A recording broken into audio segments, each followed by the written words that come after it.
जय श्री महाकाल, जय माँ काली।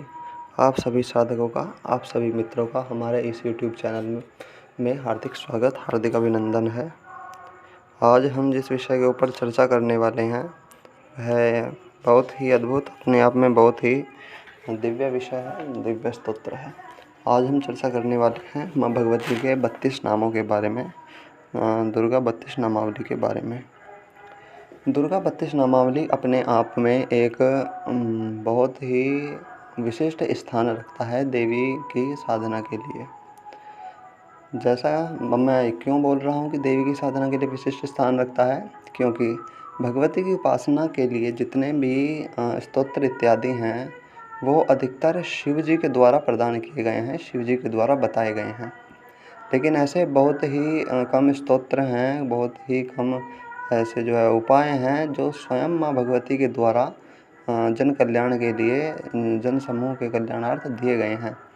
और उन्हीं में से एक उपाय है ये दुर्गा 32 नामावली, जो कि स्वयं माँ भगवती दुर्गा के द्वारा बताया गया है।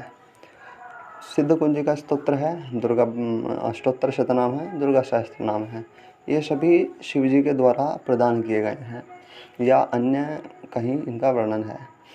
लेकिन जो दुर्गा 32 नामावली है ये ऐसा स्तोत्र है जो स्वयं माँ भगवती के द्वारा जन समूह के कल्याणार्थ के लिए प्रदान किया गया है। इसके विषय में जो कथा आती है कि ये स्तोत्र कैसे दिया गया था, वो कथा कुछ इस प्रकार से है कि एक समय की बात है, ब्रह्मा आदि देवताओं ने पुष्प आदि विविध उपचारों से महेश्वरी दुर्गा का पूजन किया। इससे प्रसन्न होकर दुर्गति शमनी दुर्गा ने कहा, देवताओं, मैं तुम्हारे पूजन से संतुष्ट हूँ, तुम्हारी जो इच्छा हो मांगो, मैं तुम्हें दुर्लभ से दुर्लभ वस्तु भी प्रदान करूँगी। दुर्गा का यह वचन सुनकर देवता बोले, देवी, हमारे शत्रु महिषासुर को, जो तीनों लोकों के लिए कंटक था, आपने मार डाला। इससे संपूर्ण जगत स्वस्थ एवं निर्भय हो गया है। आपकी ही कृपा से हमें पुनः अपने अपने पद की प्राप्ति हुई है। आप भक्तों के लिए कल्प वृक्ष हैं, हम आपकी शरण में आए हैं। अतः अब हमारे मन में कुछ भी पाने की अभिलाषा शेष नहीं है। हमें सब कुछ मिल गया, तथापि आपकी आज्ञा है, इसलिए हम जगत की रक्षा के लिए आपसे कुछ पूछना चाहते हैं। महेश्वरी, कौन सा ऐसा उपाय है जिससे शीघ्र प्रसन्न होकर आप संकटों में पड़े हुए जीव की रक्षा करती हैं? देवेश्वरी, यह बात सर्वथा गोपनीय हो तो भी हमें अवश्य बतावें। देवताओं के इस प्रकार प्रार्थना करने पर दयामयी दुर्गा देवी ने कहा, देवगण सुनो, यह रहस्य अत्यंत गोपनीय और दुर्लभ है। मेरे 32 नामों की माला सब प्रकार की आपत्ति का विनाश करने वाली है। तीनों लोकों में इसके समान दूसरी कोई स्तुति नहीं है। यह रहस्य रूप है, इसे बतलाती हूँ, सुनो। इसके बाद माँ भगवती जो है अपने 32 नामों का वर्णन करती हैं। उसके बाद में जो इन 32 नामों का जो महात्म्य है, जो इनका फल है, वह कहती हैं कि जो मनुष्य मुझ दुर्गा की इस नाम माला का पाठ करता है वह निस्संदेह सब प्रकार के भय से मुक्त हो जाएगा। कोई शत्रुओं से पीड़ित हो अथवा दुर्भेद बंधन में पड़ा हो, इन 32 नामों के पाठ मात्र से संकट से छुटकारा पा जाता है। इसमें तनिक भी संदेह के लिए स्थान नहीं है। यदि राजा क्रोध में भरकर वध के लिए अथवा किसी कठोर दंड के लिए आज्ञा दे दे, या युद्ध में शत्रुओं द्वारा मनुष्य गिर जाए अथवा वन में व्याघ्र आदि हिंसक जंतुओं के चंगल में फंस जाए, तो इन 32 नामों का 108 बार पाठ करने से वह संपूर्ण भयों से मुक्त हो जाता है। अब जैसा इसमें वर्णन है कि यदि राजा क्रोध में भरकर वध के लिए अथवा किसी कठोर दंड के लिए आज्ञा दे दे, तो अगर आपको किसी ऐसे कर्म के लिए कोई दंड दिया गया है जो आपने नहीं किया है, आप निरपराध हैं, निर्दोष हैं, तो आप अवश्य ही इस दुर्गा नाममाला का पाठ कर कर अपने उस दंड से छुटकारा पा सकते हैं। लेकिन यदि आपकी गलती है तो विश्वास मानिएगा, भगवती का दंड भी आपको प्राप्त होगा और आप भगवती का कोप झेलने के लिए तैयार रहिएगा। अब आगे बात करते हैं। देवगण, इस नाममाला का पाठ करने वाले मनुष्य को कभी कोई हानि नहीं होती। अभक्त, नास्तिक और शठ मनुष्य को इसका उपदेश नहीं देना चाहिए। जो भारी विपत्ति में पड़ने पर भी इस नामावली का 1000, 10,000 अथवा लाख बार स्वयं पाठ करता या ब्राह्मणों से कराता है, वह सब प्रकार की आपत्तियों से मुक्त हो जाता है। सिद्ध अग्नि में मधु मिश्रित सफ़ेद तिलों से इन नामों द्वारा लाख बार हवन करे तो मनुष्य सब विपत्तियों से छूट जाता है। इस नाममाला का पुरस्चरण 30,000 का है। पुरस्चरण पूर्वक पाठ करने से मनुष्य इसके द्वारा सभी कार्य सिद्ध कर सकता है।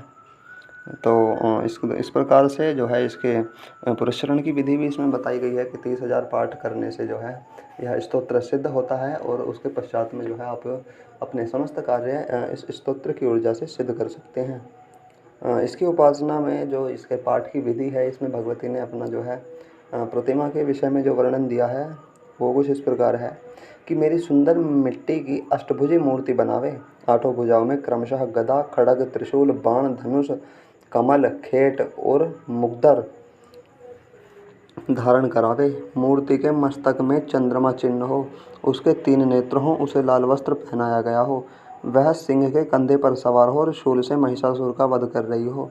इस प्रकार की प्रतिमा बनाकर नाना प्रकार की सामग्रियों से भक्ति पूर्वक जो मेरा पूजन करता है, मेरे द्वारा मेरे उक्त नामों से लाल कनेर के पुष्प चढ़ाते हुए 100 बार पूजा करे और मंत्र जाप करते हुए पुए से हवन करे। जो मालपुए होते हैं उनसे जो है हवन करना है। भांति भांति के उत्तम पदार्थ भोग लगावे। इस प्रकार करने से मनुष्य असाध्य कार्य को भी सिद्ध कर लेता है। जो मानव प्रतिदिन मेरा भजन करता है वह कभी विपत्ति में नहीं पड़ता। इस प्रकार कहकर भगवती जो है आशीर्वाद देकर और वहीं पर जो है अंतर्ध्यान हो गई थी। इसमें प्रतिमा का जो आपके लिए मैंने बताया है वह कुछ माँ भगवती के जो है महिषासुर मर्दिनी स्वरूप की जो प्रतिमा आप इसमें विराजमान करें। यदि महिषासुर मर्दिनी की प्रतिमा सुलभ ना हो पाए तो आप माँ के महिषासुर मर्दिनी स्वरूप का कोई जो चित्र फ़ोटो ले सकते हैं। यदि वह भी सुलभ ना हो तो आप दुर्गा मंदिर में अथवा अपने घर में ही माँ भगवती दुर्गा का चित्र स्थापित करके ये सेवा कर सकते हैं। इसमें आप बाकी जो सभी सामान बताया है, लाल कनेर के फूल जो चढ़ाते हुए 100 बार पूजन करें, वो सभी आप कर सकते हैं। लाल कनेर उपलब्ध ना हो तो लाल कोई भी पुष्प आप चढ़ाकर जो है पूजन कर सकते हैं। माँ भगवती की विशिष्ट कृपा प्राप्त करने के लिए यह सर्वसुलभ और बहुत ही जो है सरल उपाय है। इसे कोई भी कर सकता है, कोई विशेष विधान नहीं है।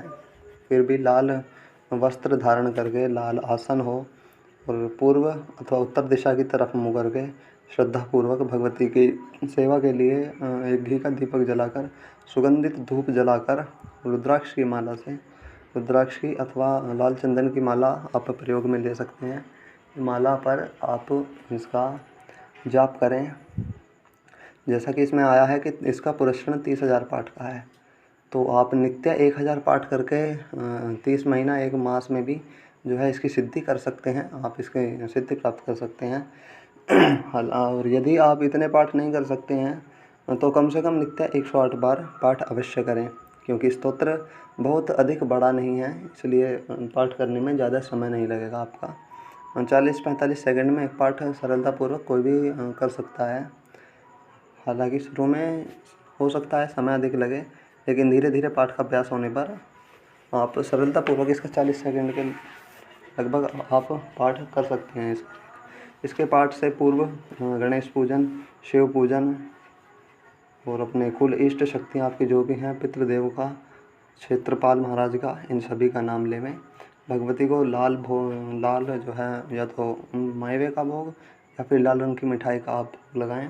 नहीं कर सकते हैं इतना तो 2 लौंग 2 बताशे का भोग आप जो है अग्यारी पर या कपूर पर दे सकते हैं। माँ भगवती प्रसन्न होंगी और भगवती की कृपा से आपके समस्त कार्य, समस्त विपत्तियों से आप छूट जाएंगे, समस्त कार्य सिद्ध होंगे, भगवती की विशिष्ट कृपा प्राप्त होगी।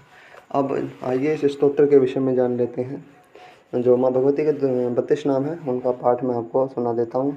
यदि आप पाठ करने में मतलब समर्थ नहीं हैं तो आप मेरी ऑडियो के साथ में जो है पाठ का अभ्यास कर सकते हैं, और यदि पाठ नहीं कर सकते हैं तो आप ऑडियो सुन के भी जो है भगवती की कृपा प्राप्त कर सकते हैं। चलिए पाठ शुरू करते हैं। ओम श्री दुर्गा देव्यै नमः। दुर्गा दुर्गतिशमनी दुर्गपद्वी निवारिणी दुर्गमच्छेदिनी दुर्गसाधिनी दुर्गनाशिनी दुर्गतोद्धारिणी दुर्गनिहंत्री दुर्गमापहा दुर्गमज्ञानदा दुर्गदैत्यलोकवदवानला दुर्गमा दुर्गमा लोका दुर्गमात्मस्वरूपिणी दुर्गमार्गप्रदा दुर्गमविद्या दुर्गमाश्रिता दुर्गमज्ञानसंस्थाना दुर्गमध्यानभासिनी दुर्गमोह दुर्गमग दुर्गमार्थस्वरूपिणी दुर्गमासुरसंहन्त्री दुर्गमायुधधारिणी दुर्गमांगी दुर्गमता दुर्गम्या दुर्गमेश्वरी दुर्गभीमा दुर्गभामा दुर्गभा दुर्गदारिणी। इतना जो है ये मूल पाठ है 32 नामों का। इतना ही पाठ आपको करना है और सरलतापूर्वक कोई भी इसका पाठ जो है कर सकता है। 30 सेकंड 40 सेकंड में आप कोई भी इसका एक पाठ एक आवृत्ति सरलतापूर्वक कर सकता है।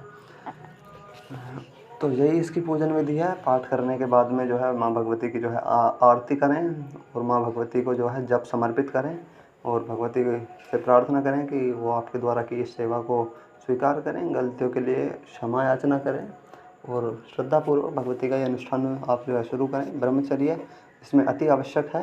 हालांकि यदि आप दैनिक पूजा में इसका पाठ करना चाहते हैं तो आप उसमें कोई ऐसा बंधन नहीं है। आप ब्रह्मचर्य नहीं भी रख पाएँ तो भी कोई समस्या नहीं है, दैनिक पूजन आप कर सकते हैं। हालांकि आप यदि विवाहित हैं तो ही ब्रह्मचर्य का पालन करना अनिवार्य नहीं है। यदि आपका विवाह नहीं हुआ है तो आप ब्रह्मचर्य खंडित नहीं कर सकते। ठीक है, तो सब कुछ मैंने बता दिया है। फिर भी यदि कोई कमी रह गई है, कोई भूल चूक रह गई है तो आप जो है कमेंट बॉक्स में कमेंट करके पूछ सकते हैं। आपकी समस्त जिज्ञासाओं का समाधान किया जाएगा। तो भगवती की कृपा से आपकी समस्त बाधाएं, समस्त विपत्तियां दूर होंगी। आपको धन, सुख, संपत्ति, ऐश्वर्य की प्राप्ति होगी। ऐसे ही मैं भगवती से प्रार्थना करता हूं कि आप सभी को सफलता प्रदान करें, आप सभी पर अपनी विशिष्ट कृपा बनाएं। तो आप मिलते हैं, तब तक आप अनुष्ठान कीजिए, भगवती की सेवा कीजिए। मिलते हैं अपनी अगली वीडियो में किसी नए विषय के साथ में। चैनल को लाइक कीजिए, सब्सक्राइब कीजिए, कमेंट कीजिए, शेयर कीजिए। जय श्री महाकाल, जय माता दी।